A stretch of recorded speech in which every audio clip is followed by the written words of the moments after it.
In today's world, many of us are cynical when it comes to relationships. With so many marriages ending in divorce, and with so many celebrity breakups plastered across the news every day, it can be hard to imagine what a healthy, enduring relationship actually looks like. Whether we're single, dating, married, or somewhere in between, we all need relationship goals if we want to create and maintain lasting bonds. If you're active on social media, you're probably inundated with pictures of perfect-looking couples. We've all seen them, images of happy pairs posing in clubs, kissing on the beach, or cuddled up in bed next to a caption reading #RelationshipGoals. These images represent modern relationship ideals. But here's the problem: these images are only snapshots of relationships.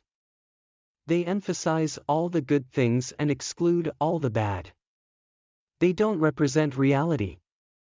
Therefore, they're not realistic relationship goals.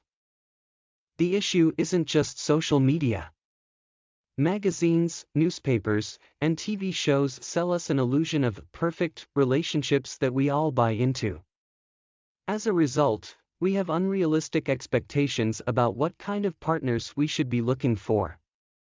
Often, our ideas about what makes a perfect partner are based on superficial things like looks, career, or a person's financial situation. They reflect what we want and desire from a partner, rather than what we actually need. Imagine you're an archer. You've got your bow and arrow, and a single clear goal: hit the center of your target. But what if, when you step up to aim, you realize that there's no bullseye in front of you? Well, technically, you can shoot wherever you want, but your arrow won't hit anything meaningful. Sounds pointless, doesn't it? Yet many of us handle relationships in exactly this way. Without knowing what exactly we're aiming for, we take whatever comes and do whatever's comfortable. We don't really know where we're going, or why. Our aimlessness when it comes to relationships plays out in a number of different scenarios. For example, some of us date pretty much anyone who shows interest, without ever stopping to think whether that person might be right for us. Married people can be just as aimless. All too often, they let the passion drain from their relationship as things like raising children and managing finances seem to become more important, no matter what your marital status is. Creating and maintaining a strong relationship comes down to having the right relationship goals.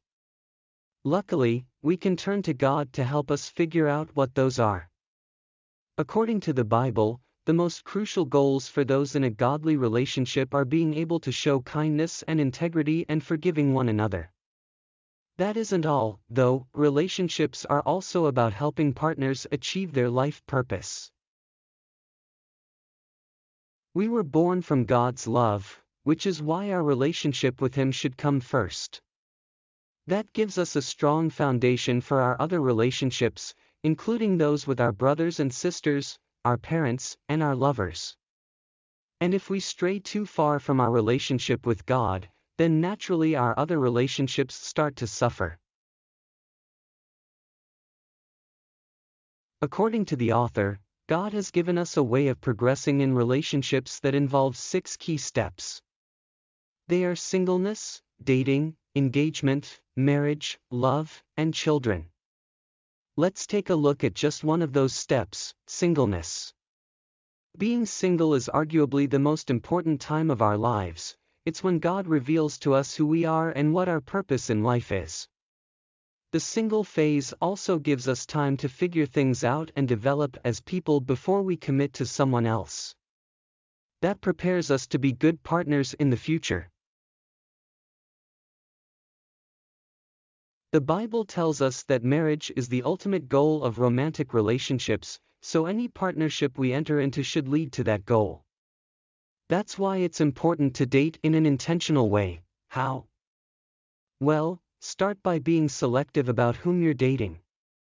The person you're with should be dependable and supportive, with a strong faith in the Lord. That person should also see marriage as the main goal of your partnership. And there's a simple rule you can follow that will save you a ton of heartache: If a person isn't mateable, they're not dateable. The meaning of this is simple: if you wouldn't marry the person, then don't go out with them.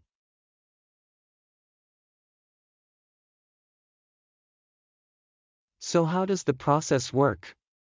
The first step is discussing your relationship fears with each other. These could include not being treated like I'm important, or having my hopes built up, only to have them ruined. Doing this allows you to understand each other's expectations and figure out whether or not the other person respects yours. The next step is agreeing on boundaries. For example, if you don't want to have sex before marriage, then perhaps set a curfew for each date you go on. It's also important to have focused discussions about topics that interest you.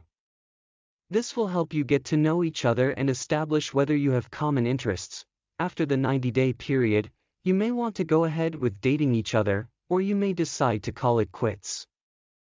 If your relationship does end there, at least you'll have had some fun, gotten to know somebody new, and picked up some relationship tools along the way. When we enter a relationship, romantic or otherwise, we should consider whether the person we're with is adding to our lives or taking things away. If your relationship is zapping your time and energy without enriching your life in any way, then it might be time to consider whether you still want this person around. If you're feeling like some of your relationships might be weighing you down, then it's time to take an inventory. Write down a list of all of the people in your life and ask yourself, is this person adding value to my life, or taking value away? If you feel guilty about cutting off relationships that don't add to your life, then just consider this: God wants us to have relationships that fulfill us. And He supports our decision to let go of the ones that don't. If you feel like the passion has drained from your marriage, what can you do? Well, it might sound counterintuitive, but you have to go back to the beginning of the relationship process and be single again. This doesn't mean that you should get a divorce and start playing the field. It means that you need to spend time working on yourself. This could include self-improvement projects, like quitting smoking or learning how to speak French. Doing these things will help you be the best version of yourself and keep you on track to achieving your godly purpose. Another way to restore the vibrancy in your marriage is to go back to intentional dating, and this doesn't just mean watching movies in bed. If you're serious about keeping your relationship fire burning, you have to show continuous interest in your partner and find new ways to connect. For example, you could try discussing things that you're passionate about instead of covering the same old mundane topics, like finances and what the kids are up to. Here's the most important thing to remember: both you and your partner need a marriage that continues to be mutually supportive, whether or not there are kids in the house. So keep working on your singleness, and date the one you love throughout your marriage. Thank you for watching. Please subscribe and stay tuned for more book discussions.